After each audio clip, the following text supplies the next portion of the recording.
Everyone, Dave Greco here, and welcome back to the channel.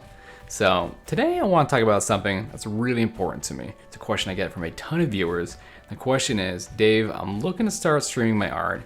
Where do I begin? What advice do you have, for anyone that's looking to start? So I think that's a great topic. And I'd love to go through my few years of experience and kind of help either motivate you or give you some advice on how to get started. So if you guys have been part of this channel for a while, one of the big things that I'm trying to do here is just to provide any type of tutorials or motivation to get your own career growth going to where you need to be, the same way that I do with mine. So I'm super proud to announce that this is the first video sponsored by Skillshare. And if you guys don't know what Skillshare is, it's an online learning platform with tons of classes and tutorials. And I mean a ton, between like web design, UI, UX, illustration, even like film and editing, which is something I've been super diving into lately. We're spending a lot of time at home lately, so I think the best thing we can do is take advantage and try to just upgrade some skills that we hadn't really tackled before. I always want to be, a better editor, or my transitions differently, how I handle the YouTube channel, so this site has been absolutely perfect. Alright, so this is actually one of the classes I was really floored by. So you guys probably seen the work of Gabriel Piccolo, and I follow him on Instagram forever now. And I was totally surprised to say they have an amazing drawing faces, figures, and clothing class by him right here on Skillshare. Definitely worth checking out, even just to see this guy talk about his process and everything. Seriously amazing. And they're doing something really cool for us in the channel. So I have a link down below. The first 1,000 people that sign up through that link get it for free for the first 2 months. It would mean a ton to me and the channel for you guys to check it out. It's been seriously amazing. I've been spending half my nights this week on the site just diving through different tutorials. All right, let's go take a look on a little bit of advice on how to be an art streamer. Before we begin, I just want to say this is all based on my own experience and my own journey since starting to stream on Twitch in late 2017. It's been an amazing journey for me, and I felt it was a good time to share some of it with all of you. In case a lot of people haven't seen any of my Twitch streams throughout the years, I am a partnered Twitch streamer. I'm always so thankful for everyone that shows up and hangs out with me. So just like a little history about myself, it's definitely a stream that's, if I continue to stream, it definitely has a nice gradual growth to it. Now I love to kind of share that advice that I've learned over the past couple of years with all you guys. I think to honestly tackle this subject, we need to break it down into a couple of major questions to ask yourself. We can even take a look at my own journey and try to answer them. So let's start with the first question to ask yourself. Why do I even want to stream art? This question is going to be very different for all of us. Is it to casually hang out with friends while sketching? Is it solely for portfolio development? Are you trying to turn streaming into a full-time gig with all the financials to support you? It could go on, and I do believe it's an important question to ask yourself before you get started. This question is going to lead into your short and long-term goals, and I think we need to be realistic about a lot of them. Streaming art on Twitch is a niche category with a smaller audience than the game streamers. We aren't going to reach the heights of Lupo or Tim the Tatman with such a focused subject, but guess what? That's okay. I would say for the majority of us, creating art and becoming better artists is a lifetime study that we've decided to dedicate ourselves to. A lot of us since we were small kids. Reaching higher art goals and seeing ourselves improve over many, many years is what we truly seek. And I think that is the ultimate fulfillment that we're all looking for. So one thing to go over if you're looking to start streaming is some of the equipment to use and some of the software. The software is super simple. You can either use OBS or Streamlabs OBS. I actually use Streamlabs OBS myself.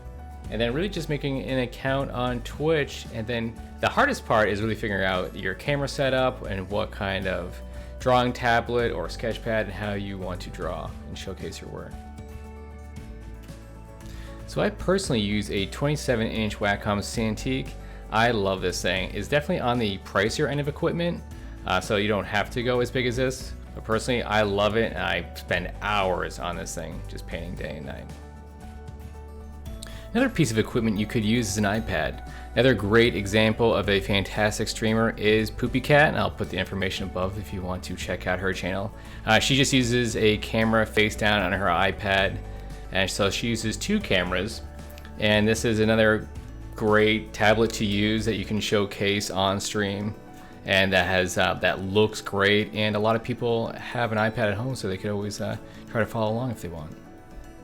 Asher East is another great example that you don't need a ton of equipment to get going. You know, there's a lot of people out there that love just watching traditional mediums like painting or sketching. Her stream is fantastic for anyone wanting to look at some of that traditional mediums. So right here, she's just sketching with the camera face down, and this is another great example that a lot of people can jump into. So the next question to ask, what is my schedule? You've probably heard this tip from a lot of streamers giving advice, and the advice is to create a set streaming schedule. This set in stone schedule actually helped me achieve my goals from question 1, which was to take my art more seriously while creating a new portfolio. So going back to the question of where we were starting and why we were doing it, for me it was to create an initial portfolio for like 30 days, so I was going to resubmit to Wizards of the Coast since I've been trying to get magic work lined up. And that way I could focus on a portfolio at night, and instead of just playing games, I could really focus in. So my first schedule at first was 3 nights a week, Tuesday, Thursday, and Saturday night for about a 3 to 4 hour block. So not everyone has to take the scheduling as seriously as I did. For me, when I told myself a schedule, I kind of told myself mentally it was like taking on another job. And when I gave myself a schedule with a job, you had to show up for work. There's, no calling in sick or anything. So when it was Tuesday or Thursday night, I had to paint. I couldn't just not do it because I didn't feel like it. It really made me dig down hard for my own personal growth, and I think that helped me a ton. You want your viewers to know when they can expect you and when they can come back next time to check out your work. Returning viewers brings me into what I feel is the most important of all. Build a community. Building a community of viewers and friends is what I consider the most rewarding part of the entire process. These people are the lifeblood of your channel and your growth, both as a stream and as an artist. They push me every single week to keep advancing my art, and in turn, I want to be able to help push theirs as well. Also, I found that you don't want to just sound like a teacher in these streams. Some people come to the channel looking for tips and advice, but I think it sits better with everyone knowing that I grow with their advice and comments as well. That, we're part of a team here. That we can all just sit casually, learn and paint, and laugh along the way. I always strive for the idea that we are a team. I think that's super, super important. I want them to always feel comfortable talking to me about any question they have, even if they've asked me multiple times about it. And I think having that dialogue back and forth with your viewers goes a really, really long way. And I think one of the most important things to do is to simply have fun. Just totally relax with everybody there, let loose a little bit, play some games, do stuff with your viewers. People respond to it so well, and it makes you feel good. It is really what makes me enjoy so much of this entire process.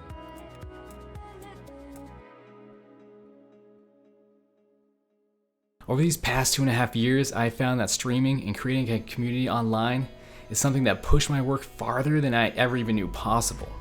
I was stagnant with nowhere to turn. It was super scary.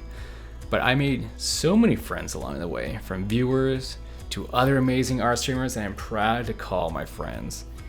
That was one of the best things about the art community, especially on Twitch, is I feel like how close we are all together. I've met so many fantastic other art streamers, and we share work back and forth, and we chat in each other's streams. We all grow together. We really are like a large family on here. We always are welcoming new content creators and artists to kind of, join us and hang out with us. Love showing everyone that you're seeing right here. We all decide at one point in our lives to make art our life's journey. And it's scary and sometimes a lonely road. I like to remind myself that we're all in this together, that every artist is doing what they can to bring that passion and creating what they love.